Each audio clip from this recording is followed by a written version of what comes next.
All right, man. So here we are going into fight number 8 against the number 1 contender. And this guy is going to be Mateo Vega. I'm not real familiar with this guy. For some reason, there's nothing that really stood out about him. So um, he's going to be kind of a challenge. I know that. I do know that he's got some reach, not quite the Charong reach, but he does have some reach, and I do know that he does kind of fight like Gene Priest here. He likes to lean back when he starts taking hits and making you miss. So there are a few things I do remember, but there's a lot that I don't, which is what is going to make this interesting.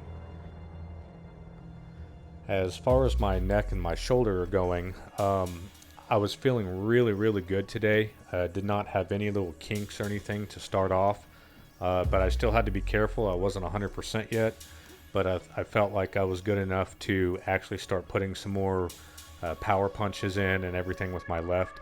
So I was kind of ready to get back into the swing of things. I I have been going a little slow the last few days, just making sure that I don't push myself too hard, especially when it comes up to that title fight. So we're going to see how this one goes. I do know that this guy, I mean, he's the number 1 contender. He's the guy right before the title fight. So there's got to be something to him that's dangerous. As I said before, after the title fight, win, lose, whatever, I'm going to take a little bit of a break before we go to the next difficulty level and rest up a little bit and do some other videos as well. So that should be pretty fun there. All right, so Mateo Vega. This guy does have some reach. He's a little taller than the rest of your fighters, and like I said, I do remember that he likes to lean back and sidestep a lot. So that's one thing that kind of gets on my nerves because he really does break up your combos. So this first round was going to be really important because I had to kind of try and figure out how I was going to handle this guy, and then also try and figure out what his chin was like, how fast he was, what his power was like, because I just couldn't remember. I couldn't remember at all. Now, for some reason, my mouse cursor was up in the middle of the screen throughout this fight, and I don't know why. Usually it's not there, so not quite sure. I'd been messing around with some settings, playing another game through Steam VR, and Steam VR was causing a lot of problems. And even though I don't use Steam VR for this game, it may have had something to do with it because I had some third-party software I had to get to fix Steam's issue with Oculus once again.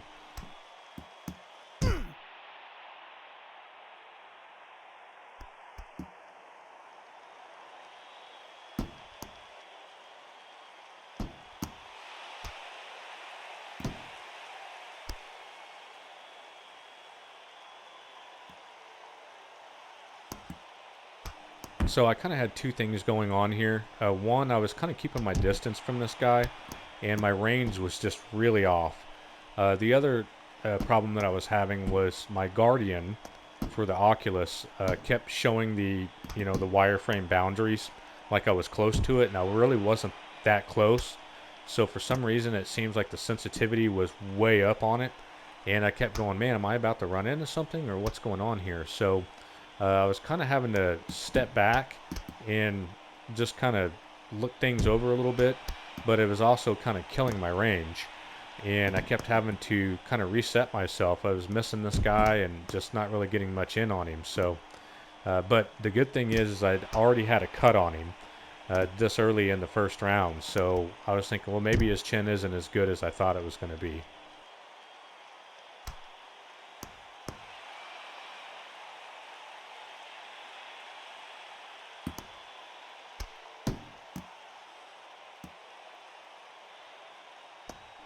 So like in the previous fights, the whole 1-2 combo and the sidestepping was working pretty well. It was just that I needed to get my range and feel him out a little bit because I was just too far away from him. And something else that I noticed too is this guy really likes these big right overhand punches. If you try to stay back from him, he'll close the distance with these really big right hits, and they do hurt if they land, and he throws them a lot.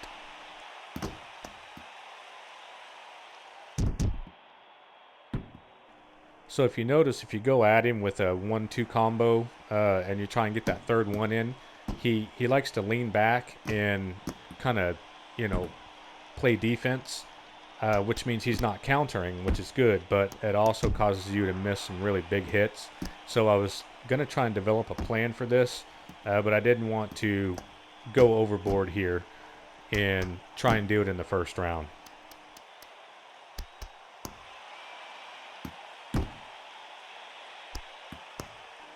So this guy had a pretty strong body. He was taking all of my hits, even my hard hits and my really good jabs.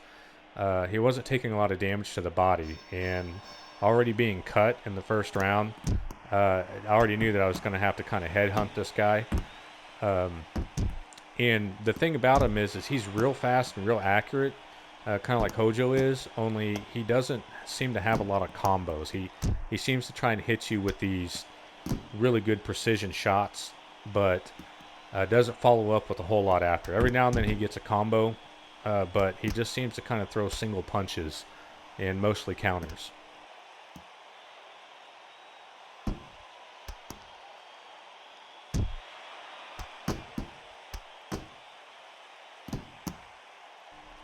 So I really don't think that this guy is much better than the Chirong. I think the fifth guy or the fourth guy that you fight. Chirong's got that crazy reach. He's got really good power. He's got those insane combos. He throws some flurries that just really demolish you. And this guy, Mateo, seems to be kind of a cross between a Gene Priest, has the reach of Chirong, and kind of has the precision of Hojo. So I really don't think that he should be the second to last guy you fight. I think Duke is probably a better guy to fight than this one, but we'll see. Time will tell. It's only the second round.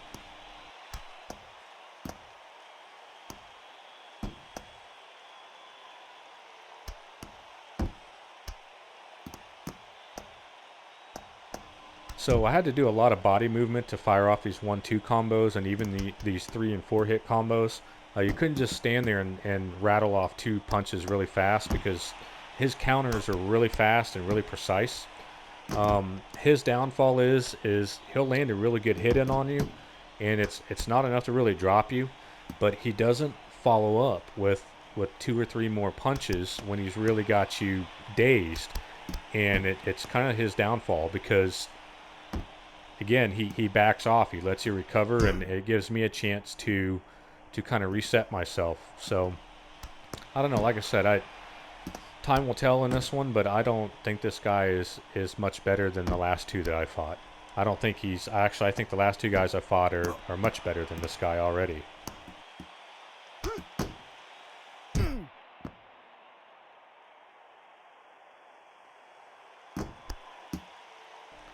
And again, he catches me with a really good stiff hook, and then he just backs off. He doesn't follow up.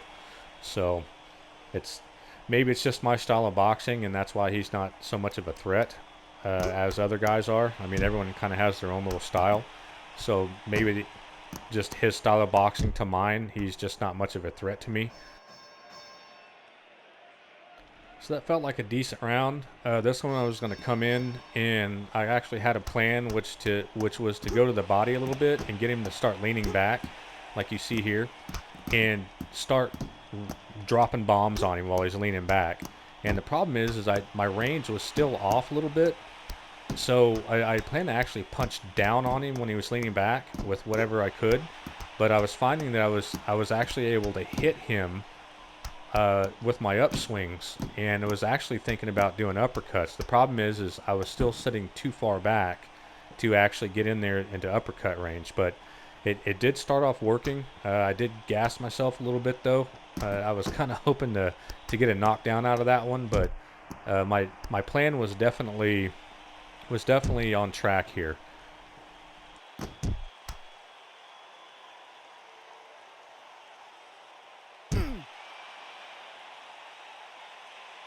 So I made that mistake I've made before where I kind of backed off after gassing myself and just kind of gave him a lot of freebies here. And what I needed to do was just get back in and set the pace to this round again. and start getting my gloves back up, because this guy was just kind of bombing on me, man. He was just picking on me, and he was kind of controlling what I was doing. So I had to get everything reset and just kind of prepare myself for the fourth round.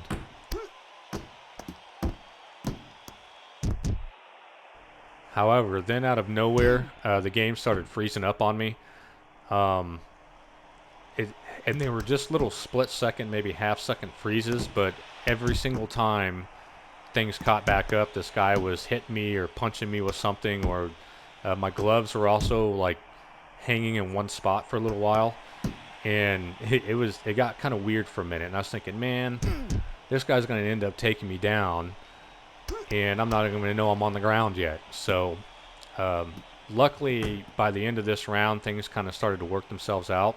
I just had to be careful, because if I moved too quick, it seemed to cause this lag. So I was thinking maybe it was a little bit poor lighting. I was doing this at about 5:30 in the morning, and the sun hadn't come in through the windows yet, so which is a lot of my lighting for the big living room area. So I was really close to going down here. I mean, he almost had me dropped.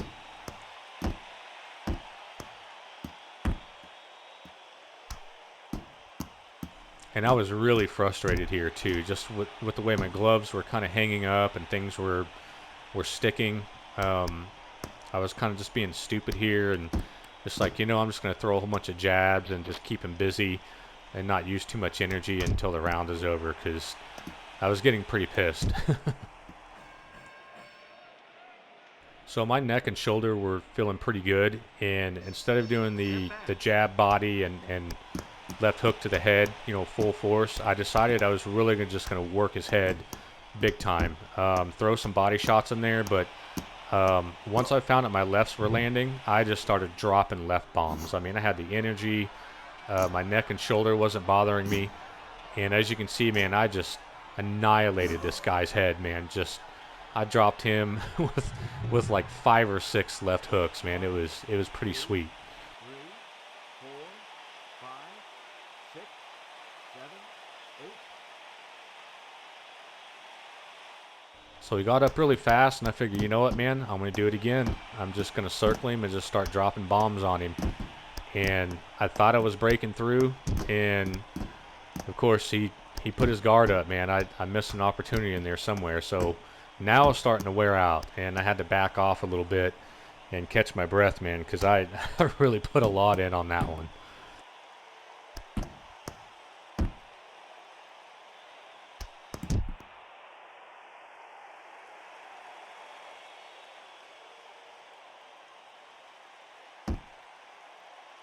So I got a little bit of rest time in there and decided, man, it was time to go in and just start bombing him again, man. And there we go. Dancing around to his left with these bombs were just, I mean, they were nailing him almost every time. And a lot of this is because I've got that big play space, that big play area that I drew up a few fights back, and it allows me to actually almost move around the 3/4 middle section of the ring. And that I just don't think that these guys are prepared for it, especially this guy. Um, yeah, in the real world, man, I probably would have ruptured his eardrum after all that. So I had some energy left, and I was like, man, it's time. Let's just drop this guy. No more playing around. I was breaking a good sweat. Time to get my workout out of it. And I just pulverized this guy, man. There's nothing he could do to stop me.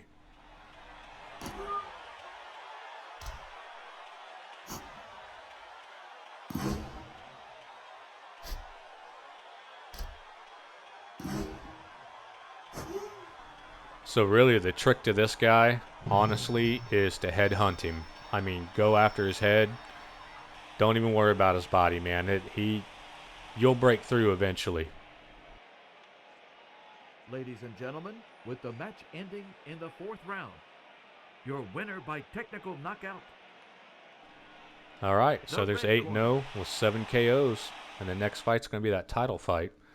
So I dominated him as well. I had him on the scorecard for, obviously all 4 rounds. So I actually thought the third round was going to be his round, but I guess not. The game kept me at a 1-to-1 ratio again, just like the last fight, so I didn't get any power advantages. Um, I did a decent amount of damage on him. He has nowhere near the chin that some of the other fighters do, but he was pretty darn accurate. I mean, he was really accurate.